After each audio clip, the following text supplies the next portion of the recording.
em outros países está acontecendo o que está acontecendo aqui no Brasil, né? Eu não sei se é uma sensação só minha, né, Guto? Mas tem um avivamento, tem acontecido esse mover, assim, entre todos os públicos, mas especialmente pessoas mais jovens, né? Da Igreja Católica. A gente vê isso com Rosário e com igrejas cheias e com gente na rede social, muita conversão. Eu queria saber se isso aí em Roma, e vocês sentem isso bastante, se está acontecendo no mundo inteiro ou é um fenômeno só aqui do Brasil, né? Que a gente tem sentido isso principalmente nos 2 últimos anos. Sim. Bom, Rogério, eu acredito que aqui também, né, assim, este tempo tem sido um tempo de graça. Aqui em Roma nós percebemos isso de maneira especial no jubileu. São histórias muito belas de conversões durante o jubileu.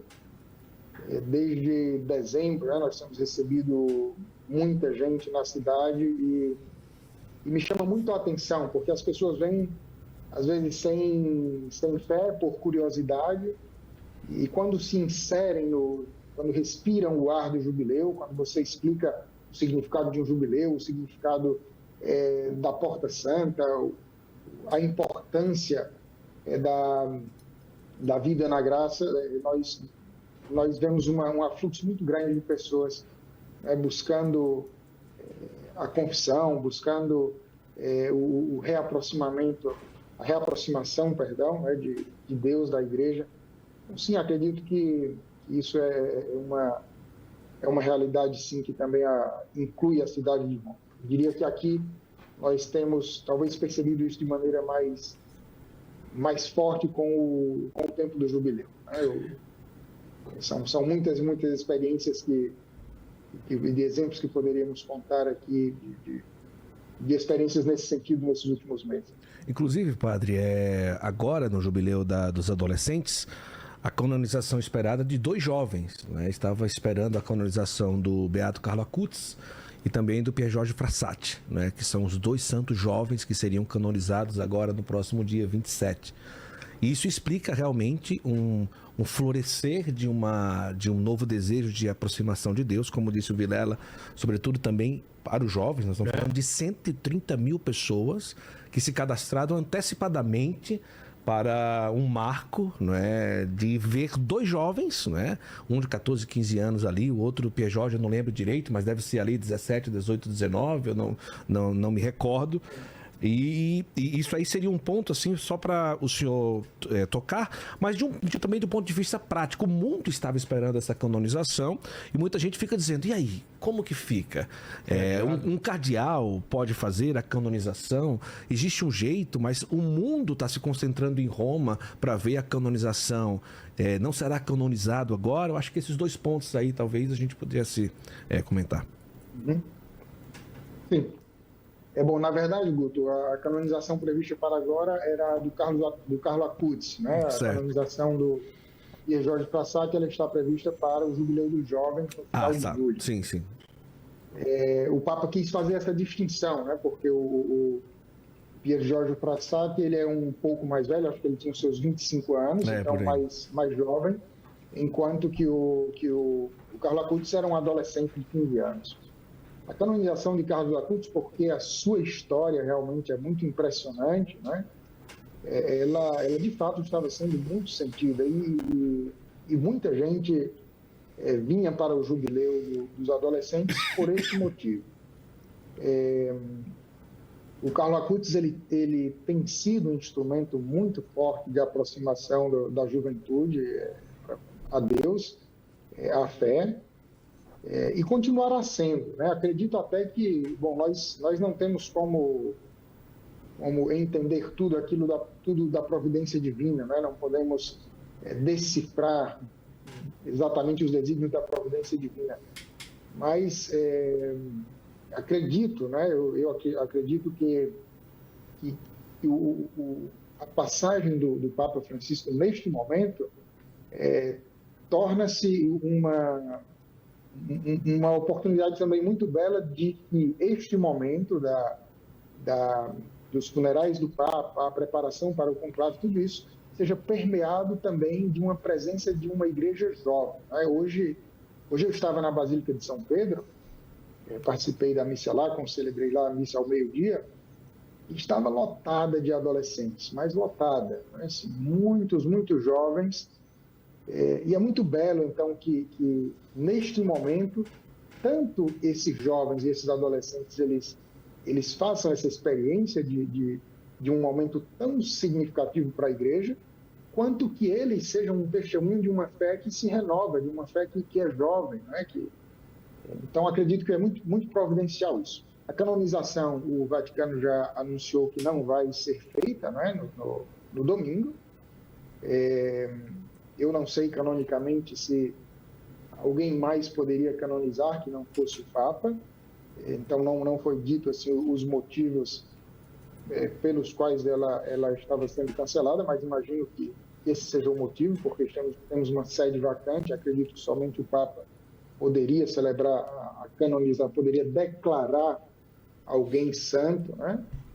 Então, estando vacante, se torna inviável a celebração da canonização, mas o jubileu dos adolescentes está confirmado, né? Foi cancelado somente uma festa que haveria no sábado à noite, assim, uma celebração mais festiva, um festival de música. Esse foi cancelado para respeitar o luto pela partida do Papa, mas todo o restante do evento está confirmado, a missa, inclusive, principal do domingo, não mais com a canonização, mas, de qualquer maneira, a missa... Eu acho que uma pergunta relevante, né? Então, aí em Roma, esperando, né? Porque agora tem esse momento que você acha que o foco vai mudar dos dias, dos jornais, das coisas. Claro que agora tem o falecimento do Papa Francisco, né? E você acha que o foco vai sair um pouco, então, do jubileu e das coisas por um tempo, né? E aí depois se volta o foco do jubileu, as pessoas vão agora, o grande assunto vai ser, de fato, inevitavelmente, primeiro, claro, agora tudo envolvendo o falecimento do Papa Francisco e depois o conclave. E aí depois deve se voltar a agenda, ou pelo menos o foco para o próprio jubileu com o Papa novo. Como que você enxerga essa transição? Sim, acredito que sim. Acredito que naturalmente, neste momento, tanto a sociedade como os canais de comunicação, eles estão girando em torno do falecimento do Papa, né? Então, todas as memórias, todos os testemunhos, histórias, né? Amanhã começa oficialmente o funeral público. Hoje já houve um funeral mais reservado sobretudo para quem serve, quem trabalha aqui no Vaticano, mas também para autoridades e cardeais e bispos, etc. E o foco agora é esse. Então, acredito que vai ser como você disse, Guilherme, né? Agora o foco do luto, do funeral, depois, obviamente, vai se concentrar, obviamente, no conclave, depois se continua o jubileu, né? Assim, que não está sendo interrompido, porque o jubileu não é interrompido com o falecimento do Papa. O jubileu continua acontecendo, obviamente os eventos eles são redimensionados por causa deste novo evento, que é o falecimento e o conclave. Mais alguma pergunta, padre? Guto? Só para... Eu estava olhando que hoje me parece que aconteceu a primeira congregação geral dos cardeais. Às vezes, quando se fala de conclave, que esse assunto é o assunto do momento, né? As pessoas falam muito disso logo agora no início, mas talvez as pessoas não entendam que existem congregações até o conclave, e o senhor explicar um pouco sobre isso, que são reuniões, né, que agora o foco com certeza é mais o sepultamento, como que vai se dar as coisas, mas logo depois que acontece o sepultamento, essas reuniões que são conhecidas como congregações gerais, como que se dá isso? Porque às vezes na própria congregação já se fala já se conversa, já pode trazer o assunto de quem seria o próximo Papa, e meio que no conclave já se chega a alguma coisa meio que conversada, para uma votação um pouco já mais orientada.